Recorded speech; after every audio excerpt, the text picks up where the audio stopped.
Në një mëngjes të ftohtë tetori, në një fshat të vogël të fshehur me skodrave të gjelbra të Normandisë, Francë, një grua 90 vjeçare u zgjua para se dielli të dilte mbi horizont. Emri i saj ishte Madeleine Lauren. Për pothuajse 70 vite, ajo kishte jetuar në të njëjtën shtëpi prej guri ku kishte kaluar pjesën më të madhe të jetës së saj. Shtëpia ndodhej në fund të një rruge të ngushtë me pemë të vjetra anash, ku në pranver qelnin lule të bardha dhe në dimër gjithçka mbulohej nga një heshtje e thellë. Fshatarët e njihnin Madeleine si zonjën me kopshtin e trëndafilave. Çdo mëngjes, edhe pse duart I dridheshin dhe hapat I ishin ngadalësuar me kalimin e viteve, ajo dilte jashtë dhe kujdesej për lulet e saj. Kur kujdesesh për diçka që e do, edhe ajo kujdeset për ty, thoshte gjithmonë.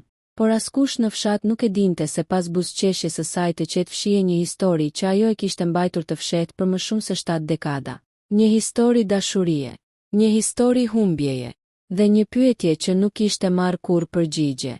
Atë mëngjes, Madeleine u ul pranë dritares së dhomës së saj të gjumit dhe pa shiun që binte ngadalë mbi obor. Shtëpia ishte e qetë. Burri I saj, Pierre, kishte vdekur 8 vite më parë.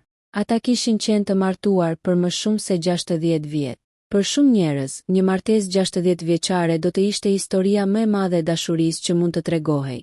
Dhe ishte. Pierre kishte qenë një burr I mirë. Ai e kishte mbështetur, e kishte respektuar dhe kishte qenë pranë saj në çdo moment të vështirë. Por në zemrën e Madeleine ekzistonte një dhomë e vogël që kishte mbetur gjithmonë e mbyllur. Një dhomë ku jetonte një kujtim nga rinja e saj. Një djalë me sy të kaltër. Një djalë që I kishte premtuar se do të kthehej. Një djalë që nuk u kthye kurrë. Kur ishte 18 vjeçe, Madeleine nuk mendonte për pleqërinë, as për vitet që do të kalonin, as për njerëzit që do të humbiste. Ajo mendonte vetëm për verën. Ishte viti 1954. Lufta e dytë botërore kishte përfunduar disa vite më parë dhe Franca po përpiqej të rindërtohej. Njerëzit po fillonin të buzëqeshnin përsëri. Kafenet e vogla në qytete po mbusheshin me njerëz. Muzika po dëgjohej në rrugë, dhe të rinjt filluan të besonin përsëri në të ardhmen. Madeleine jetonte me prindërit e saj në një fermë të vogël pranë fshatit. Ajo ishte vajza e vetme e familjes. I ati donte që ajo të vazhdonte traditën e familjes dhe të qëndronte pranë tokës. Por Madeleine kishte një ëndër tjetër. Ajo donte të bëhej mësuese. Ajo donte të udhëtonte. Ajo donte të shihte botën përtej kodrave të Normandisë. Por në atë kohë, jeta për një vajzë të re ishte shumë më ndryshe. Ajo duhej të dëgjonte familjen. Duhej të mendonte për martesën. Duhej të ndiqte rrugën që të tjerët kishin zgjedhur për të. Deri atë verë. Deri në ditën kur takoi Julien. Ishte një pasdite korriku. Madeleine kishte shkuar në tregun e qytetit për të shitur disa produkte nga ferma. Ajo mbante një fustan të thjesht blu dhe flokët I kishte lidhur pas me një fjongo të bardhë. Ndërsa po vendoste disa shporta me fruta mbi tavolinë, dëgjoi një zë pas saj. Sa kushtojnë mollët? Ajo u kthye, dhe për një moment harroi çfarë po bënte. Përballë saj ishte një djalë rreth 20 vjeç. Ai kishte flok kafe të errët, sy të kaltër dhe një buzëqeshje që dukej sikur nuk I përkiste atij vendi. Ai nuk dukej si djemtë e tjerë të fshatit. Ai kishte një mënyrë tjetër të folurit, një qetësi që e bënte Madeleine të ndihej e çuditshme. 5 franga për kilogram, u përgjigja ajo. Djali mori një mollë dhe e pa me kujdes. Atëherë do të marr 2 kilogram. Madeleine buzëqeshi. 2 kilogram për një person. Jo, tha ai. 1 kilogram për mua dhe 1 kilogram vetëm për të pasur një arsye për të ardhur përsëri. Madeleine u përpoq të mos qeshte, por nuk ja doli, dhe ai ishte momenti I parë kur Julien Morea u hyri në jetën e saj. Julien nuk ishte nga Normandia, ai ishte nga Parisi, kishte ardhur në fshat për të kaluar verën te xhaxha I tij. Pas një periudhe të vështirë familjare, babai I tij kishte vdekur disa vite më parë dhe nëna e tij ishte sëmurë. Ai kishte planifikuar të qëndronte vetëm disa muaj, por pas takimit me Madeleine, planet filluan të ndryshonin. Ata filluan të takoheshin çdo ditë, fillimisht në treg, pastaj pranë lumit, pastaj në kodrën pas fshatit, ku nga lart mund të shihnin gjithë luginën. Ata flisnin për gjithçka, për ëndrat, për frikërat, për botën që donin të shihnin. Julien I tregonte për Parisin, për dritat e qytetit, për rrugët plot njerëz, për libraritë e mëdha, ndërsa Madeleine i tregonte për fshatin, për aromën e tokës pas shiut, për lulet e nënës së saj, për dëshirën e saj për t'u bërë mësuese. Ti nuk i përket vetëm këtij vendi, i tha një ditë Julien. Madeleine e pa e habitur. Çfarë do të thot kjo? Do të thot që ka një botë të madhe jashtë kësaj kodre. Dhe unë besoj se ti duhet ta shohësh. Ajo buzëqeshi. Ndoshta një ditë. Julien e shikoi seriozisht. Jo ndoshta. Premtoje. Çfarë? Që një ditë do ta shohësh botën. Madeleine qeshi. Nuk mund të premtoj gjëra që nuk i di. Julien heshti për disa sekonda. Pastaj tha, atëherë më premto diçka tjetër. Çfarë? Që nuk do të harrosh kurrë atë që je. Madeleine nuk e dinte atëherë, por ajo fjali do t'i mbete në mendje për gjithë jetën. Vera e vitit 1954 ishte vera më e bukur e jetës së Madeleine Laurent. Të paktën kështu do ta kujtonte ajo gjithmonë. Jo sepse çdo gjë ishte perfekte. Jo sepse jeta ishte e lehtë, por sepse për herë të parë në jetën e saj, ajo ndjeu se dikush e shihte vërtet. Julien nuk e shihte si vajzën e një fermeri. Nuk e shihte si dikë që duhej të ndiqte rregullat e vendosura nga të tjerët. Ai e shihte si Madeleine, si një vajzë me ëndra, me mendime, me një botë të saj brenda. Çdo mbrëmje pas punëve në fermë, ajo gjente një arsye për të dalë nga shtëpia. Ndonjëherë thoshte se do të shkonte të merrte ujë nga burimi. Ndonjëherë thoshte se do të kontrollonte lulet, por në të vërtetë ajo thjesht donte të takonte Julien. Dhe ai gjithmonë ishte aty, në fund të rrugës, pranë pemës së vjetër të lisit, me një buzëqeshje që ajo filloi ta njihte më mirë se çdo gjë tjetër. Një mbrëmje gushti, ata ulën pranë lumit që kalonte jashtë fshatit. Uji lëvizte ngadalë ndërsa dielli po perëndonte. Qielli ishte i mbuluar me ngjyrë portokalli dhe rozë. Madeleine mbante këpucët në duar dhe i kishte futur këmbët në ujë. Julien, po, a ke qenë ndonjëherë vërtet i lumtur? Ai u mendua. Ishte një pyetje e çuditshme, sidomos për një vajzë 18 vjeçare. Por Julien nuk qeshi. Po, tha ai. Kur? Ai e pa atë. Sot. Madeleine uli shikimin. Vetëm sot. Jo, tha ai. Edhe ditën kur të takova. Ajo buzëqeshi. Ti gjithmonë di çfarë të thuash. Jo, u përgjigj ai. Thjesht kur jam me ty, them atë që ndjej. Për disa sekonda nuk folën. Ishte një heshtje e bukur. Një nga ato heshtje ku dy njerëz nuk kanë nevojë të thonë asgjë, sepse gjithçka është kuptuar, por lumturia e tyre kishte një afat, dhe asnjëri prej tyre nuk donte ta pranonte. Në fund të gushtit, Julien mori një letër. Ishte nga Parisi. Ai duhej të kthehej. Nëna e tij ishte përkeqësuar dhe ai duhej të kujdesej për të. Kur Madeleine e mori vesh, ajo u përpoq të mos tregonte trishtimin. Do të kthehesh, e pyeti ajo. Julien nuk u përgjigj me njëherë. Kjo heshtje e friksoi. Julien. Po. Kur?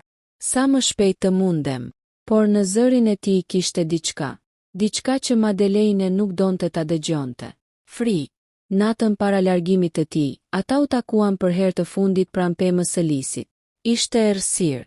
Hëna ndriçonte pak rrugën. Julien mbante një valixhe të vogël. Madeleine e dinte se ai do të largohej, por zemra e saj nuk donte ta pranonte. Do të pres, tha ajo. Julien e shikoi. Madeleine. Jo. Mos më thuaj asgjë.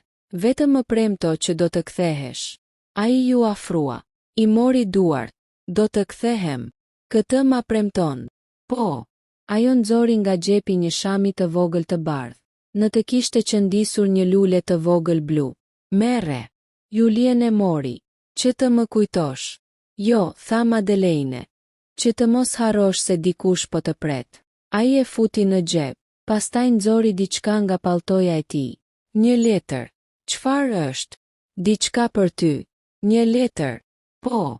Ta lexoj tani. Jo. Kur atëherë? Kur të mendosh se nuk do të kthehem më. Madeleine u hutua.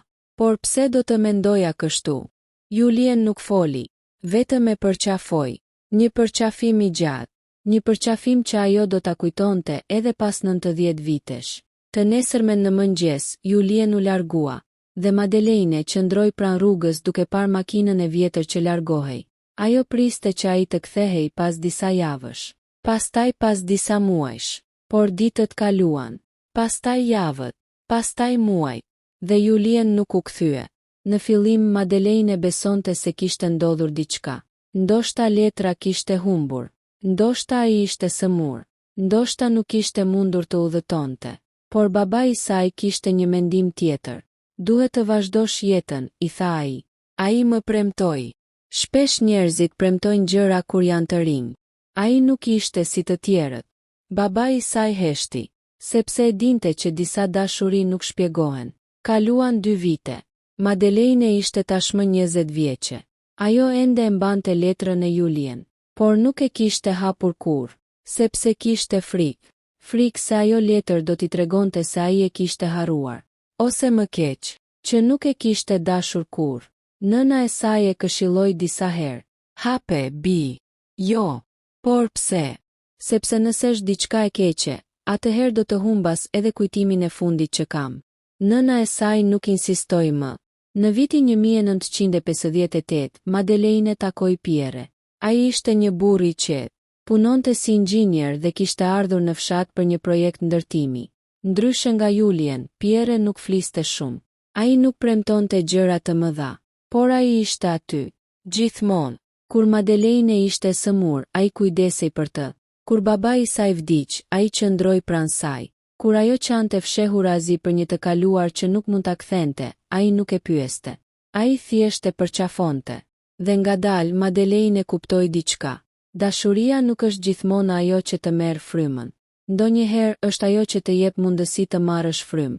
Ajo u martua me Pierre në vitin 1960. Ata patën 2 fëmijë, ndërtuan një jetë, dhe Madeleine mësoi të jetonte me një pyetje pa përgjigje. Por letra e Julien mbeti, për 70 vite, gjithmonë në të njëjtin vend, në sirtarin e fundit të komodinës, e mbështjell me të njëjtën fjongo blu. Dhe tani në moshën 90 vjeçare, Madeleine më në fund kishte vendosur ta hapte, sepse disa ditë më parë, ndërsa pastronte shtëpinë, ajo kishte gjetur diçka tjetër, një dokument të vjetër, një dokument që nuk duhej të ishte aty, një dokument që mbante emrin Julien Moreau, dhe poshtë i ishte një datë, 1987. Madeleine kishte mbetur pa frymë, sepse kjo do të thoshte vetëm një gjë. Julien nuk kishte vdekur në vitin 1954. Ai kishte qenë gjallë për dekada, dhe dikush kishte fshehur diçka prej saj. Madeleine qëndroi pa lëvizur për disa minuta. Letra ishte ende në dorën e saj. Dokumenti i vjetër që kishte gjetur disa ditë më parë ishte mbi tavolinë.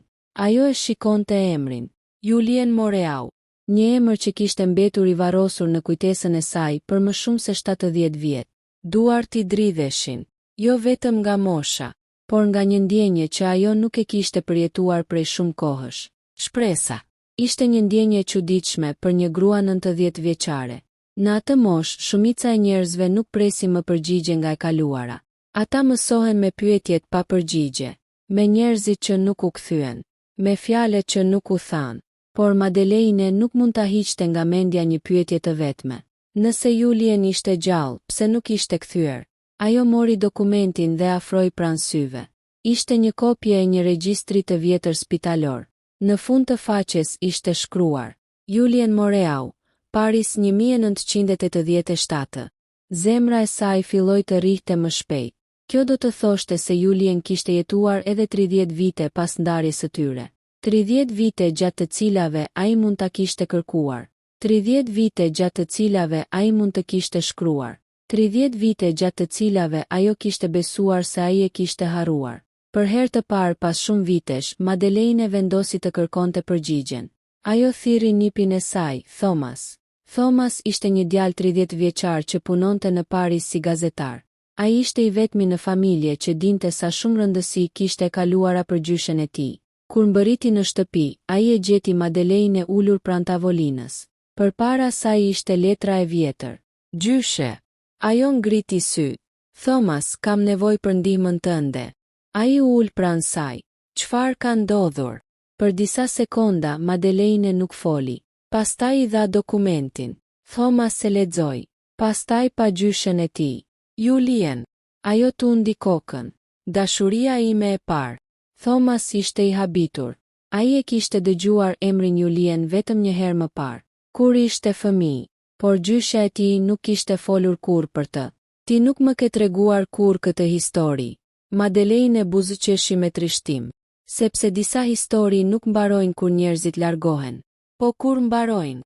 Ajo pa nga dritarja, kur nuk ka më askën që kërkon të di të vërtetën. Thomas filloi kërkimet.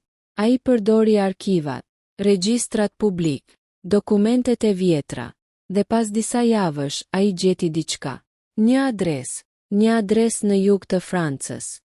Julien Moreau kishte jetuar atje për shumë vite, por ai kishte vdekur në vitin 2019, në moshën 83 vjeç. Madeleine e mori lajmin në heshtje. Ajo nuk qau, jo me njëherë, vetëm mbylli syt, sepse në një farë mënyre ajo kishte humbur Julien 2 herë. Herën e parë kur ai u largua, dhe herën e dytë kur kuptoi se nuk mund ta takonte më. Por Thomas nuk kishte mbaruar. Ka diçka tjetër, i tha ai. Madeleine e pa. Çfarë? Kam gjetur diçka në lidhje me familjen e tij. Ai nxori disa dokumente. Julien nuk u largua sepse nuk donte të kthehej.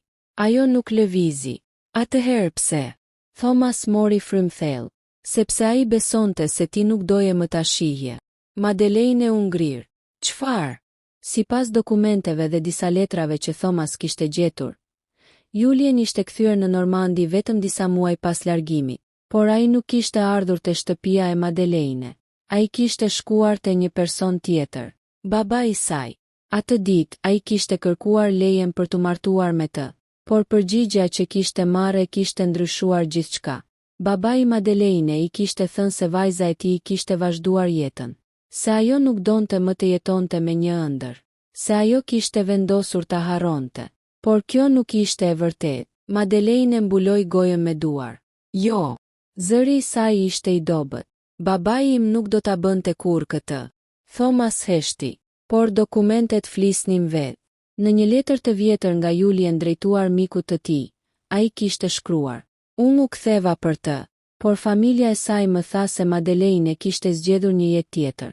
Nuk dua ta shqetësoj. Nëse ajo është e lumtur, atëherë dashuria ime për të do të thotë ta le të qetë. Madeleine nuk mund ta lexonte më. Lotët i ran mbi faqe. Jo lotët e një vajze të re, por lotët e një gruaje që sapo kishte zbuluar se një pjesë e tërë jetës së saj ishte ndërtuar mbi një keqkuptim. Atë natë Madeleine nuk fjeti. Ajo qëndroi në dhomën e saj dhe hapi më në fund letrën që Julien i kishte dhënë 70 vite më parë. Letra ishte zverdhur. Fleta ishte e brisht, por shkrimi ishte ende i qartë. Ajo filloi të lexonte. E dashura ime Madeleine, nëse po e lexon këtë letër, do të thotë se ndoshta ke menduar se nuk do të kthehem. Por dua të dish diçka. Unë nuk po largohem sepse dua të të lë, po largohem sepse duhet të kujdesem për nënën time. Por unë do të kthehem. Do të kthehem për ty. Sepse në këtë botë ka shumë vende për tu parë. Por vetëm një vend ku zemra ime ndihet në shtëpi. Dhe ai vend je ti. Nëse ndonjëherë mendon se të kam harruar, kujto këtë. Njerëzit mund të harrojnë shumë gjëra në jetë, por nuk harrojnë personin që i bëri të ndihen vërtet të gjallë. Gjithmonë i yti. Julien. Madeleine vendosi letrën mbi tavolinë, dhe për herë të parë pas 70 vitesh, ajo e kuptoi. Julien nuk e kishte harruar. Ai e kishte pritur, ashtu si ajo. Por të dy kishin jetuar gjithë jetën duke besuar një gënjeshtër. Të nesërmen në mëngjes, Madeleine mori një vendim. Ajo do të shkonte në vendin ku Julien kishte jetuar, jo për të ndryshuar të kaluarën, sepse askush nuk mund ta ndryshojë, por për të kuptuar njeriun që kishte qenë dashuria e saj e parë. Dhe ndoshta, për të gjetur përgjigjen e fundit.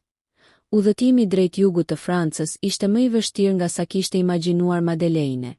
Jo për shkak të distancës, por për shkak të peshës së kujtimeve që ajo mbante me vete.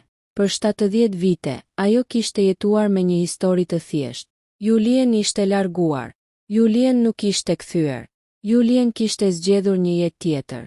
Por tani në fund të jetës së saj, ajo kishte zbuluar se historia nuk ishte qenë kurrë kaq e thjeshtë. Ndonjëherë, ajo që ne mendojmë se është braktisje, është vetëm një keqkuptim që ka zgjatur shumë gjatë. Thomas e shoqëroi gjatë gjithë udhëtimit. Ai nuk donte që gjyshja e tij ta bënte vetëm. Gjatë rrugës, Madeleine shikonte nga dritarja.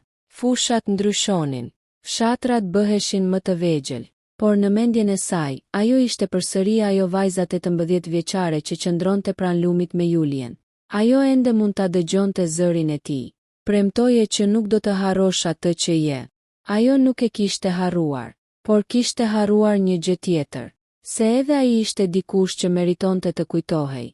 Kur mbërritën në qytetin e vogël ku Julien kishte jetuar vitet e fundit, Madeleine ndjeu një qetësi të çuditshme. Nuk kishte frikë, nuk kishte zemërim, vetëm një ndjenjë boshllëku, sikur një kapitull i jetës së saj po mbyllej më në fund. Thomas kishte gjetur adresën e vjetër të shtëpisë së Julien. Ishte një shtëpi e vogël me një kopsht përpara, jo shumë ndryshe nga shtëpia e saj në Normandi. Një shtëpi e thjeshtë, e qetë, e mbushur me kujtime. Një grua e moshuar doli nga dera. Po kërkoni dik? Thomas u afrua. Po, ne po kërkojmë informacion për Julien Moreau. Gruaja buzëqeshi lehtë. Julien, ajo pa Madeleine, dhe për një moment u ndal. Ju jeni Madeleine. Madeleine u shtang. Si e dini emrin tim? Gruaja uli syt, sepse ai fliste për ju. Zemra e Madeleine ndaloi për një sekond. Çfarë? Gruaja u afrua. Unë jam Claire. Kam qenë fëmijë e Julien për më shumë se 30 vite. Ajo i ftoi brenda. Shtëpia ishte pothuajse e pandryshuar. Në një raft kishte libra, në mur kishte fotografi, dhe mbi një tavolinë të vogël ishte një kuti prej druri. Claire e mori. Julien ma lamua këtë para se të vdiste. Madeleine pa kutinë. Përse? Sepse më tha se një ditë mund të vinte dikush ta kërkonte. Duart e Madeleine filluan të dridheshin. Claire ja dha. Ajo e hapi ngadalë. Brenda kishte fotografi, një shami të bardhë me një lule blu, dhe 10 letra, të gjitha me të njëjtin emër. Madeleine. Jo, përshpëriti ajo. Claire u ul pranë saj. Julien nuk u martua kurrë. Madeleine ngriti syt. Çfarë? Ai kishte marrëdhënie, kishte miq, kishte njerëz pranë tij, por ai kurrë nuk krijoi një familje. Pse? Claire buzëqeshi me trishtim, sepse ai thoshte se nuk mund të zëvendësonte dik që ende e donte. Lotët filluan t'i rridhnin Madeleine. Për 70 vite ajo kishte menduar se ai kishte vazhduar jetën, por ai kishte mbajtur një pjesë të saj me vete, ashtu si ajo kishte mbajtur një pjesë të tij. Claire mori një letër nga kutia. Ka edhe një gjë tjetër. Çfarë? Julien e shkroi këtë disa muaj para se të vdiste. Ajo ja dha Madeleine. Letra ishte e shkurtër, por çdo fjalë dukej sikur kishte kaluar një jetë të tërë për t'u shkruar. Madeleine, nuk e di nëse do ta lexosh ndonjëherë këtë. Ndoshta jo, por nëse fati na ka bashkuar përsëri në ndonjë mënyrë, dua të dish se nuk kam kaluar asnjë ditë pa menduar për ty. Kam menduar shpesh se çfarë do të kishte ndodhur nëse do të kisha trokitur përsëri në derën tënde. Ndoshta do të ishim martuar, ndoshta do të kishim fëmijë, ndoshta jeta do të kishte qenë ndryshe. Por unë nuk pendohem që të kam dashur, sepse një dashuri e vërtet nuk matet me sa vite qëndron pranë dikujt. Matet me atë që lë pas në zemrën tënde. Dhe ti ke qenë kujtimi im më i bukur. Gjithmonë. Julien. Madeleine e lexoi disa herë. Pastaj e vendosi letrën në zemër. Ajo nuk qau nga trishtimi. Ajo qau sepse më në fund kishte marrë përgjigjen që kishte pritur gjithë jetën. Kur u kthye në Normandi, ajo ishte një grua tjetër. Jo sepse e kaluara kishte ndryshuar. Ajo nuk mund të ndryshohej, por sepse më në fund ajo nuk mbante më një pyetje brenda vetes. Ajo filloi të shkruante. Çdo ditë, jo për të kaluarën, por për Julien, për vajzën që kishte qenë, për djalin që kishte dashur, dhe për jetën që të dy kishin jetuar në mënyra të ndryshme. Një vit më vonë, në ditëlindjen e saj të 91, Madeleine organizoi diçka që askush nuk e priste. Ajo hapi një kuti të vjetër prej druri dhe nxori letrat e Julien. Fëmijët dhe nipërit e saj ishin mbledhur rreth saj. Ka një histori që nuk ua kam treguar kurrë. Ata u ulën dhe e dëgjuan. Për herë të parë, familja e saj mësoi për dashurinë e parë të Madeleine, për djalin nga Parisi, për premtimin, për letrën, për 70 vitet e pritjes. Kur mbaroi, mbesa e saj e vogël e pyeti: "Gjyshe, a mendon se ai ishte dashuria e jetës tënde?" Madeleine e buzëqeshi. Ajo mendoi gjatë. Pastaj tha: "Jo." Të gjithu habitën. Ajo vazhdoi: "Dashuria e jetës sime ishte edhe Pierre. Ai më dha një jetë të bukur. Ai më deshi çdo ditë. Ai ishte aty kur kisha nevojë." Pastaj pa letrat në duar. Por Julien ishte dashuria që më mësoi se zemra mund të mbaj kujtime edhe kur koha kalon. Vitet kaluan. Madeleine u bë 92, pastaj 93. Ajo vazhdoi të kujdesej për kopshtin e saj. Dhe çdo pranverë kur qelnin trëndafilat, ajo vendoste pranë tyre një lule të vogël blu. Ashtu si ajo që kishte qëndisur për Julien shumë vite më parë. Kur njerëzit e pyesnin pse zgjidhte gjithmonë atë ngjyrë, ajo vetëm buzëqeshte. Ndonjëherë, thoshte ajo, një gjë e vogël mund të mbajë brenda një jetë të tërë.